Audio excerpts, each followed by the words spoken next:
Hey coucou, j'entends plein d'histoires à propos du consentement dans les relations sexuelles, la question du consentement des femmes. Et j'aimerais te raconter une histoire qui m'est arrivée il y a un an et quelques, ici au Brésil, et qui parle justement du consentement.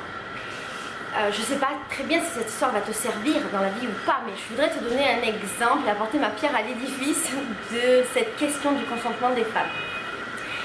Il y a un an, j'ai rencontré dans un hostel un Italien très beau, très charmant, non pas très beau, j'exagère, très charmant. Et je venais d'arriver au Brésil, il m'a proposé d'aller voyager avec lui, d'aller je sais pas, dans une autre ville, machin. Et comme j'étais un peu dans le mode où je dis oui à tout, je me suis dit, il est charmant, il propose d'aller avec lui, ça peut être cool, machin. Donc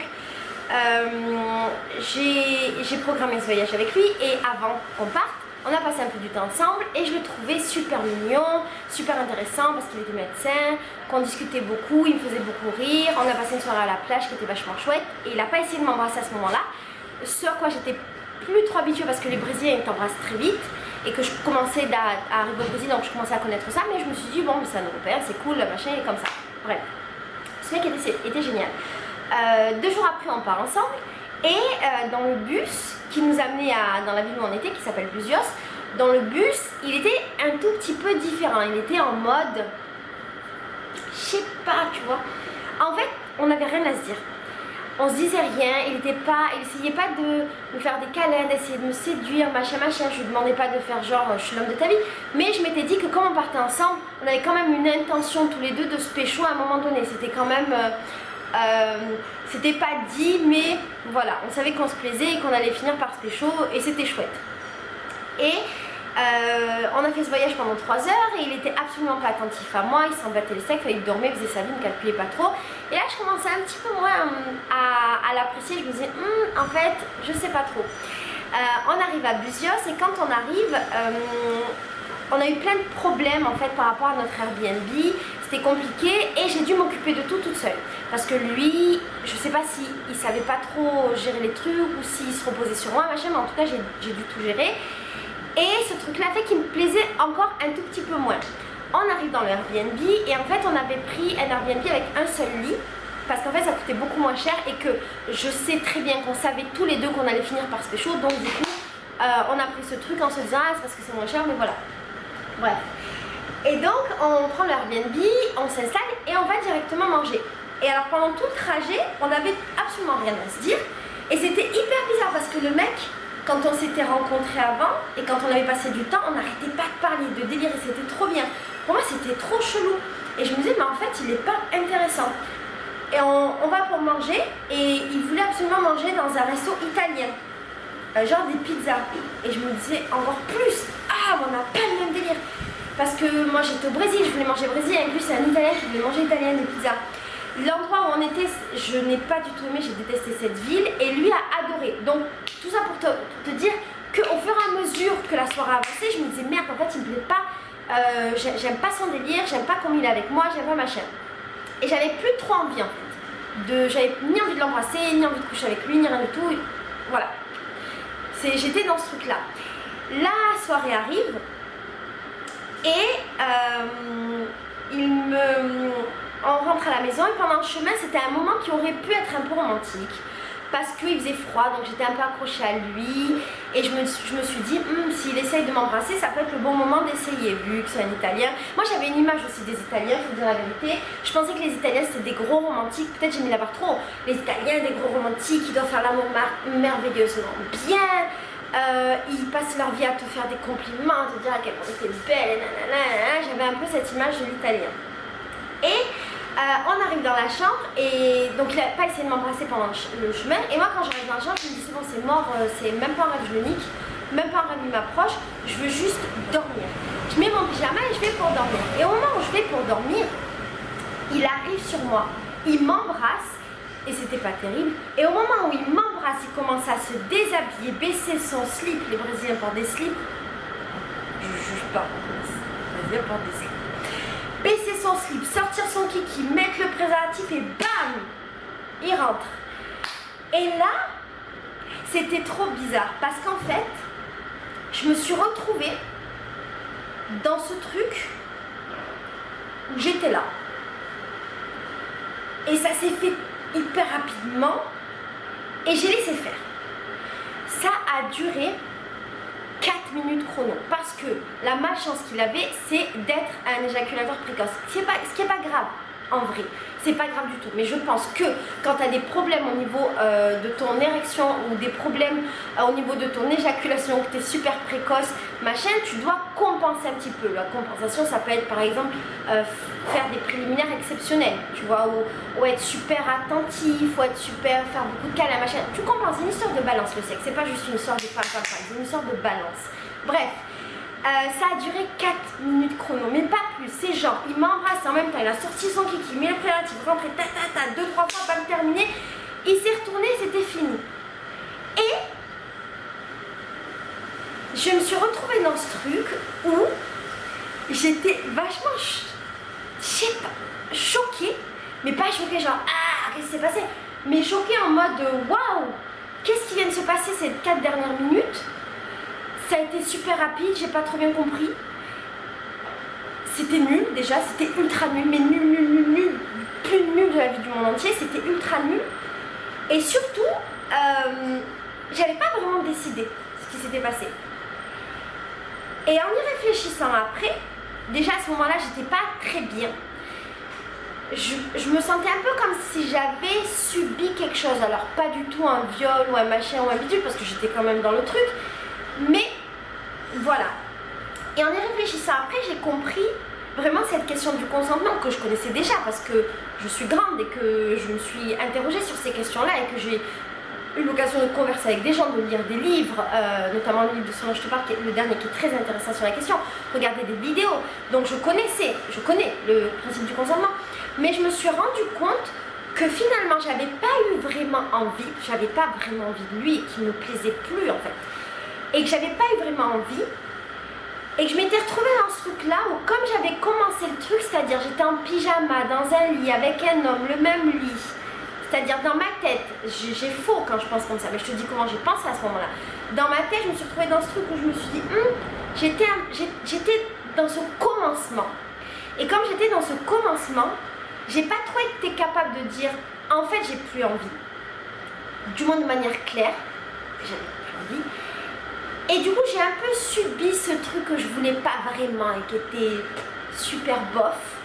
Je me suis pas du tout sentie violée parce que j'ai absolument pas dit non et que j'ai pas ressenti que j'étais figée et que je pouvais pas. C'est juste que ça m'a surprise et que c'était super rapide et que bam bam bam ça a commencé, c'était fini, bam. Et j'ai compris qu'en fait c'était ça le consentement aussi, tu vois. C'était ce truc où t'as pas vraiment envie, mais tu le fais parce que tu es un peu dans cette situation où comme tu as commencé, tu te sens un peu dans ce devoir de terminer et aussi un peu dans cette culpabilité de ah, vu que j'ai commencé, comment je peux dire maintenant que j'ai plus envie? Comment ça? J'ai pris une auberge, j'ai pris un Airbnb dans un lit avec lui. On est partis tous les deux, on savait très bien que c'était pour se péchoer mutuellement. Et au final, je lui dis oh non, c'était compliqué. Et ce qui m'a le plus choquée, c'est que je pensais pas ça de moi. Parce que je vais avoir 35 ans, je suis une grande. J'ai beaucoup de mecs dans ma vie. Genre, beaucoup de mecs dans ma vie. J'ai pas trop de problème à exprimer ce que je veux pas, et notamment ce que je veux pas. Et j'ai assez de caractère, en fait, pour dire quand j'ai pas envie, c'est mort.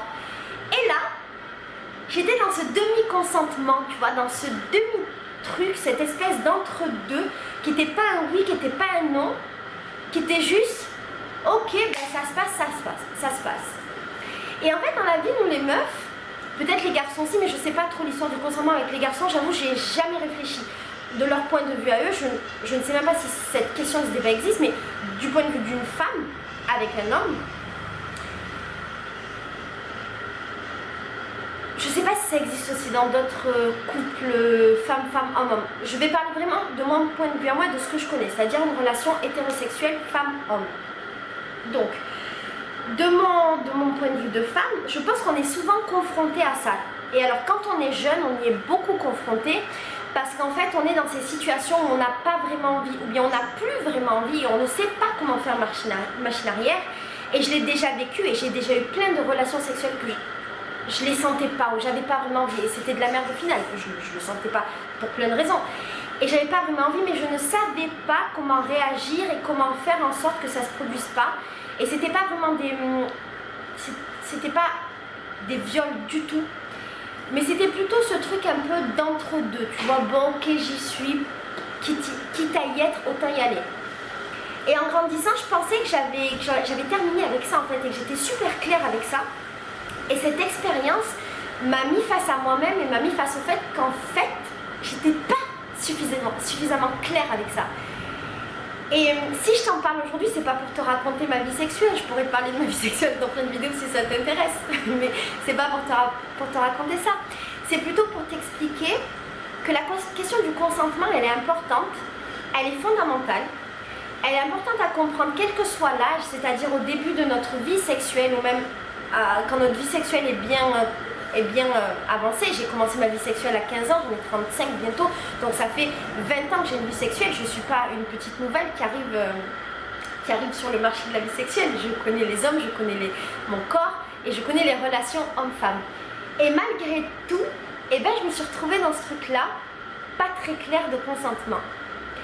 Je ne sais pas trop quelle est la morale de cette vidéo. J'aimerais dire surtout à toutes les jeunes femmes qu'à tout moment, vous pouvez dire non. À tout moment, vous pouvez revenir en arrière. À tout moment, vous pouvez décider qu'en fait, vous ne le sentez pas. Et vous n'avez pas d'excuse pour ne pas le sentir. Moi, je crois que ce qui a fait que j'ai pas vraiment dit non, c'est que je me suis pas trouvé d'excuses. Et donc, j'ai eu la sensation que parce que j'étais trop engagée, ben, je ne pouvais pas vraiment faire machine arrière. Mais en même temps, ça a été beaucoup trop vite. Quand je dis 4 minutes, je suis pas une rajouteuse. Ça a été beaucoup trop vite pour que je comprenne, que je mesure et que j'agisse.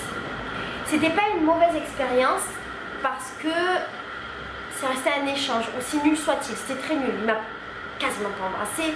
Ça a duré 4 minutes. Il n'y a eu aucun préliminaire. À la fin, il s'est quasi retourné pour dormir. Et le lendemain, il était sympathique, mais c'était nul. Donc je me suis barrée. Il n'y avait pas d'intérêt que je passe plus de temps avec cet être humain qui, à part ça, est une personne très gentille, très douce, très machin. C'est pas ça la question. La question c'est que si on le sent pas, quel que soit notre âge, quelle que soit la personne, quelles que soient les circonstances, même si tu es nu dans un lit avec un mec, si tu le sens plus pour une raison X ou Y, qui n'est que de toi, qui est même pas concrète, qui est un petit détail, tu peux l'exprimer et tu dois l'exprimer. Je suis absolument pas traumatisée par ça parce que peut-être j'ai le recul nécessaire, peut-être j'ai l'âge pour que ça se soit bien passé, mais je pense que si j'avais vécu exactement la même chose à 20 ans, ça aurait pu créer quelque chose chez moi d'un peu négatif. Peut-être ça m'aurait donné une mauvaise image de moi-même, peut-être ça m'aurait donné une mauvaise image du sexe et de ma sexualité, peut-être que ça aurait eu des conséquences sur ma sexualité. Maintenant, à mon âge, c'est juste typiquement le mauvais coup et l'expérience sexuelle nulle qu'on a tout eu, qui est bidon, mais quand même avec cette espèce de regret, cette espèce, pas de honte, mais un peu de truc en mode putain, ça m'est quand même arrivé de pas vouloir vraiment et de faire. Cette question du consentement, elle n'est pas hyper claire dans ma tête. Alors depuis, ça a été positif pour moi parce que depuis, je me suis remise en question sur cette question du consentement. J'ai beaucoup réfléchi, j'ai lu pas mal sur la question, j'ai regardé pas mal de vidéos et maintenant je pense que je suis beaucoup plus claire. Et après ce mec, j'ai eu beaucoup d'histoires au Brésil, beaucoup d'histoires, et je ne me suis plus jamais retrouvée dans une situation comme ça. Je me suis plus écoutée en mode si j'ai pas envie, j'y vais pas. Même si c'est engagé, machin, je m'en bats les steaks, c'est mort. Je me suis beaucoup plus écoutée. Et surtout j'ai appris mieux à voir si ça valait la peine ou pas. Et je crois que ce qui a fait que ça s'est passé comme ça, c'est que finalement j'ai été mariée pendant 8 ans. Donc j'étais avec une seule personne pendant 8 ans. Avant ça, j'étais avec une seule personne pendant 1 an, et avant ça pendant une seule personne pendant 3 ans. Ce qui fait que pendant 12 ans, j'ai eu que 3 hommes dans ma vie. Et donc, quasiment, il y a eu des mises entre deux, mais vraiment très mini. Bref, quasiment que 3 hommes dans ma vie. Et donc j'avais un peu oublié certaines choses. J'avais un peu oublié certains codes. J'avais un peu oublié à m'écouter. J'avais un peu oublié la relation à l'autre. Et cette histoire, elle a intervenu pas longtemps après que j'ai recommencé à fréquenter des mecs. Parce que après mon divorce, j'ai eu longtemps que j'ai pas vraiment fréquenté des personnes parce que j'étais pas du tout dans ce délire. Et en arrivant au Brésil, j'ai recommencé. Et donc c'est arrivé pas longtemps avant que j'arrive au Brésil. Et je me suis rappelé ce que c'était qu'avoir une expérience sexuelle vraiment pétée du cul. J'avais oublié, vraiment. Et je me suis rappelé aussi ce truc-là de j'ai pas trop envie, mais qu'est-ce que je fais? Bref, si ce genre d'histoire t'intéresse, si tu penses que ça peut être important de partager, je serais ravie de partager ça avec toi parce que j'ai aucun problème à parler de ma vie sexuelle et de mes histoires. Je suis très libre sur ce genre de sujet, donc j'en parlerai avec toi avec grand plaisir. Je le ferai pas souvent sous forme de sans filtre. Il y a mes sans filtres qui parlent aussi de ma vie amoureuse, sentimentale, sexuelle, mais je le ferai sous forme de vidéo comme ça avec une thématique pour qu'il y ait un plus grand accès et pour que des personnes puissent découvrir ces vidéos-là. Si tu as envie qu'on parle du consentement, qu'on approfondisse, n'hésite pas s'il te plaît à en parler dans les commentaires, à partager des liens de vidéos ou de livres que tu trouves intéressants. Il y a beaucoup de filles qui en parlent. Je vais te dire des noms, mais je ne sais pas si c'est exactement elle, mais il me semble, il y a Solange Te Parle par rapport à son livre. Il y a Simplement Déborah, je crois, qui en a parlé. Il y a Esther, je crois, j'espère ne pas dire de bêtises, qui en a parlé. Purée, qui a parlé du consentement? Il y en a tellement. Il y a plein de meufs merveilleuses. Partagez les liens des meufs merveilleuses qui ont parlé de ça. Il y a eu des BD aussi, je crois, qui ont tourné sur Facebook. Il y a plein de choses sur ce sujet-là. C'est un sujet très important auquel on devrait être sensibilisé dès les premières relations sexuelles. C'est très important. Bref, je te fais des gros bisous. Je suis très heureuse d'avoir entamé l'année dernière cette série de vidéos sur la sexualité. Je pense approfondir de plus en plus et parler de choses de plus en plus personnelles. C'était quelque chose que je voulais pas faire au début, je voulais pas m'engager, mais en fait je crois que c'est bien, de partager des expériences d'êtres humains. On est tous des êtres humains, on a quasiment tous une sexualité, il y a des personnes qui ne veulent pas en avoir, mais quasiment tous on en a une. Et au final, on vit quasiment tous un peu la même chose, avec des variantes, des degrés, des choses comme ça. Et donc en parler, pour moi, c'est pas un tabou, et j'aimerais qu'on puisse en parler ensemble sans tabou. Voilà, je te fais des gros bisous, je te dis à demain pour une autre vidéo, et je te vois beaucoup d'amour. Ciao.